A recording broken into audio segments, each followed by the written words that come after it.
Hello world and welcome to my channel. I'm Thorsten. I have more than 20 years of experience in working in international enterprises on Linux projects. And today I wanted to say why I love Linux or what I think about the beauty of Linux. So when I talk about beauty, I do not mean the look of the desktop or the icons or so. That's interchangeable. You can get any icon to any distribution and to any operating system. I want to talk about the elegance of Linux, about the inner beauty, okay? And I do not only want to talk about that beauty, but I want to show it to you on screen right now.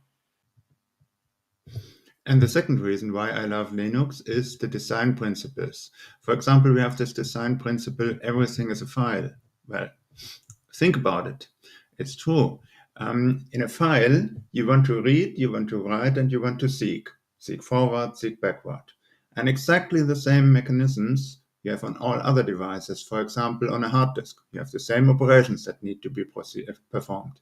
Then on a sound card, you also have the same write operation. On a sound card, you would typically not do a read operation, but a write operation to output sound, and you wouldn't seek, but still you can use it.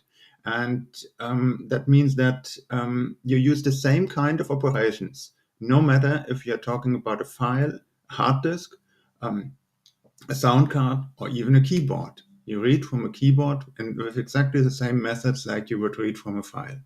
And that also means that you have in your Linux system a directory that is called dev. Typically it's under /dev. And I can list it here.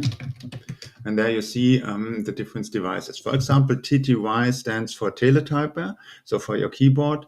And SDA stands for SCSI device 1, so your hard disk, and so on. And it used to be that you could just output, for example, a WAV file to a device that was your sound card. Now, some distributions have changed here and are using different sound services, but that's it. The idea is you can use everything just like a file. And this is something that I find super elegant. Reason number 3 is everything around piping. Okay, the piping concept comes from Unix, not directly from Linux, but basically that's the same stuff for all of these. Also, the openness and the everything as a file approach both come from certain Unix variants. Regarding piping, how beautiful would it be if you could use the output of one command as the input of another command? For example, I have one command here. There's the command ls. Okay. I now use a pipe, and by this, the output that you see here in the console will no longer be output to the console, but will be piped into the next command as an input. For example, there's one command that is wc, word count. It just counts the words in the input that comes. So if you have wc minus l, it will output all the amount of lines that you send it. Okay, and you see it here. If you want to count the lines, they're exactly 132.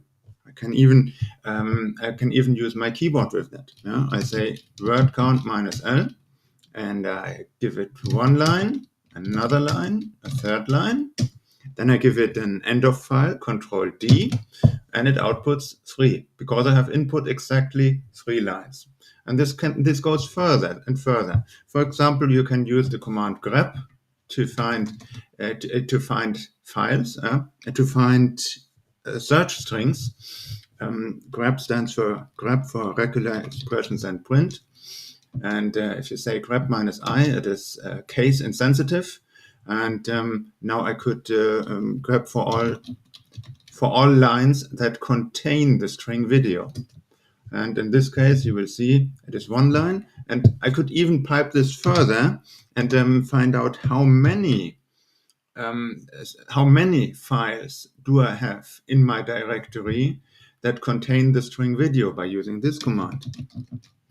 So with the first command, I list all files. With the second command, I filter out all lines that contain video. And with the third command, I count these lines. So I have one file in it that contains the string video case insensitive. And yeah, that is something I just find absolutely elegant. The fourth reason why I love Linux is about all these string operations that are possible.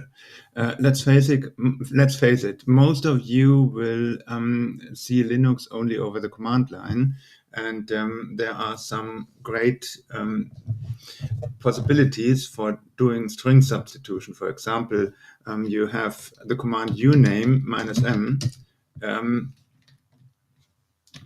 -m, and it shows you the computer architecture that this system runs on. I made some videos on assembler and how there is an ARM architecture and an x86-64 architecture. Predominantly on newer MacBooks, you have the ARM architecture, and on other notebooks, you have Intel architecture, x86-64 as it is called, and it has 64 bits of register with, and in this video I explain what that means.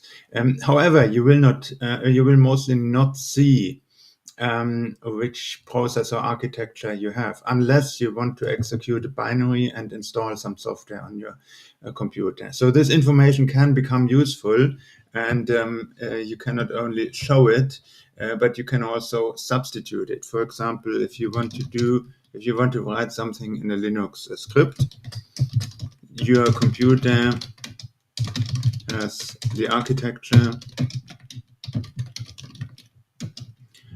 and then you make $ parenthesis open, and then you say uname -m, and then what you see here behind the $ and the $ itself, this will be substituted by the output of this command. So let's check it. Your computer has the architecture x86-64. And of course, if you do not do it right and you say your computer has the architecture uname -m, it says exactly this. Your computer has the architecture uname -m. What you want to do here is you want to execute this command and put its output here and at this place. And this is possible with this technique. Reason number 5 why I think Linux is great is just this, what blew me away when I understood why it is the case. So you can, under Linux, join two commands by the operator ampersand, like this. Echo and echo hello and echo world. So first it echoes hello, then it echoes world. But the cool thing about it is that the second command will only be executed if the first command was successful. How that? Under Linux, every command has a return code, and you can query that with the command echo $? And the last command did not fail. It succeeded. There was no error. If I if I want to simulate an error, I can just call the command false. The command false delivers the return code 1, while the command true delivers the return code 0. So that means that if you have a command that succeeds, it delivers the return code 0. So the AND operator, which is the double ampersand, the bitwise AND operator, it needs to have more information, because if the first command fails, then the AND operator can already say, okay, the result of the AND operation will be false, because with the AND operation, if you only have one false, then the end result will be false. If the first operation if the first operand from an AND operation is true, the second operand still needs to be evaluated. And this here shows exactly why it is from a binary logic absolutely consequent to use this operator to execute the second command only if the first one was successful. With the same logic, you can also explain how the pipe or the double pipe operator works. The double pipe operator executes the second command only if the first command was not successful. So this could be an error handling routine. This here does not execute world because echo hello succeeded and delivered the return code 0. And forgive me, but I just love this this logic plays that actually have real world usage, like error handling, like chaining commands where all commands need to succeed. Just love this. Okay, I hope you enjoyed this video, and if you did, then please let me know in the comments. I'm your Torsten. See you again, hopefully, in one of the next videos.